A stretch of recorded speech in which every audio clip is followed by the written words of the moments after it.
They stand, they're set, they're ready. Last of the day. Starter with the button, hits it, racing. Out best from the inside is Kelvinator. Got the best of the start clearly from So War, Street Band, Gracias Dio and Autumn Rebel. Going forward now around the outside soon after Magic Whistle. It wants to occupy a spot nice and forward. Classic Rogue back midfield. Over on the inside above the peg now drifting right back Autumn Rebel, Lombardina, Mama Tembu, ODINAKA wide as well under restraint. Hostile Talk going right through along the rail and back last Twilight Tale as Kelvinator takes them down the back. They've left the 1100 behind them. It's Kelvinator by a length and a half. Street Band is up there in the firing line doing the chasing second. So War third, followed by Magic Whistle travelling fourth. Classic Rogue outside of it wide. Over on the inside above the peg also tracking three deep in that line Lombardina. Followed after a length to Mama Tembu as the field starts to bunch up now. ODINAKA coming 3, 4 and 5 deep down the side. Followed in turn by Twilight Tale. Gracias Dio had lost its spot. Back behind them to Hostile Talk, and at the tail of the field is Autumn Rebel. They come to the turn 500 from home. Kelvinator will bring them for the judge. Kelvinator by a long neck. Street Band going up around them now on the outside to join those quickly. Lombardina.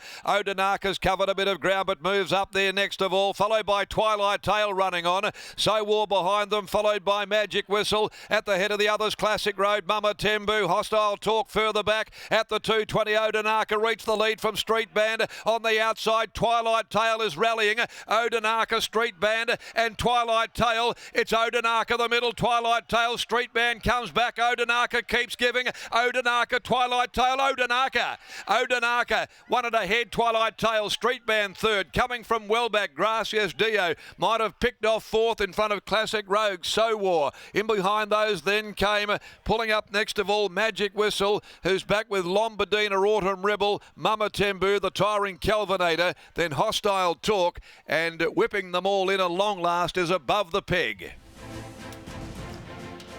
ODINAKA got this right, 9 into 650 in the last, number 10, Shooter McGruddy, and a big win right off the course, and has absolutely fought like a caged tiger. We're challenged by Twilight Tale, Street Band lifting, coming again. Between those two, ODINAKA was able to find enough to beat Twilight Tale. Vastly improved run. Street Band, Gracias Dio from the heavens, charging home into fourth placing. So Steve Wolf does it. Big Docker fan. He'll be primed and ready now to go to the final after this result. The gelding by A-Lot from Hoddington, ridden by Shooter McGruddy, takes out the last event of the day from Twilight Tale by Savabeel. Clint Johnston Porter just denied his third winner on the program. Michael Grantham prepares for Peters Investments. And third two, Street Band. Another minor placing by Lucky Street from Snuglet, Chanel Cooper for trainer Trevor Andrews. 10-13, 2-14 are the numbers in 1:44.16. This has clearly been much heavier than a heavy 8. 1:44.16 for a mile. That is incredible. So we've certainly gone on a much heavier track than what the rating would suggest here at Belmont Park. It's a long head, a half a length the margins to the last race for the day. Great finish it was. And only a victory now by Fremantle could possibly make trainer Steve Wolf any happier. Lockie? Thanks, Darren. Great way to finish the day. Steve Wolf, he's already made the journey across to Optus Stadium. He didn't even make it into Belmont Park, so I'm with his long-term foreman in Tamara McGuinness. Tamara, ODINAKA, he's only 5, but he seems like he's been around the stable for such a long period of time, and he just continues to find when he needs to most. Yeah, he definitely has. I think that comes from starting as a 2-year-old, you know, having his first race start stand, and he's just a good old horse to have around. Today, he was there to be beaten all the way up the straight. At the 300-metre mark, he looked like the winner. At the 200-metre mark, maybe not so much the case, but he just knows where the finish line is. Yeah, it was definitely a hard watch. He'd done a lot of work early, but he just kept finding. Fitness was his main key. Now, as Darren alluded to, the boss, he loves his Fremantle Dockers. How's he been throughout the week in the lead up to tonight's final? He hasn't said too much about it, actually, so he's been pretty quiet. He might be a nervous man. Well done here. Thank you. There's Tamara McGuinness. Great to see ODINAKA in the winner's circle once again. His second win in his last 4 starts, with the main man, Shooter McGruddy, aboard. Peach of a ride from barrier number 11, Scotty. There was a 4-deep line at stages. It was a messy run race throughout, but Sean McGruddy, he knows this horse well, and he really dug deep when it mattered most. Exactly right. He actually collared Street Band quite quickly at the top of the home straight. Street Band with the claims sort of fought on the inside, but never looked like he was going to be able to peg back that margin. But in the end, Twilight Tale had her chance to run him down. Great to see her return to a little bit of form too after that lacklustre return first up. But Sean McGruddy today, in the middle stages there, you could see that he'd actually landed into quite a nice spot from a tricky draw too. Shooter, he must have been pretty happy with the ride.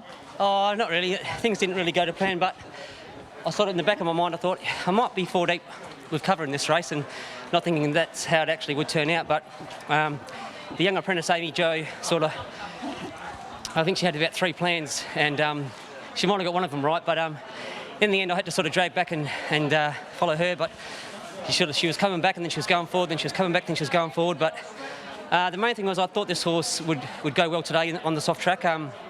Since he was a 2-year-old, and I think he might have had a few shin problems early doors, he's really loved the soft tracks, and he's been very consistent this winter. And he always seems to pick up one almost every prep. That's right, yeah. Look, he showed us plenty early days, but like I say, as he's gotten older, he prefers to sting out. Who do you think wins tonight, Freo or the Gold Coast? I think the Dockers, yeah, look, I'm an Eagles man, but it'd be good for WA, wouldn't it?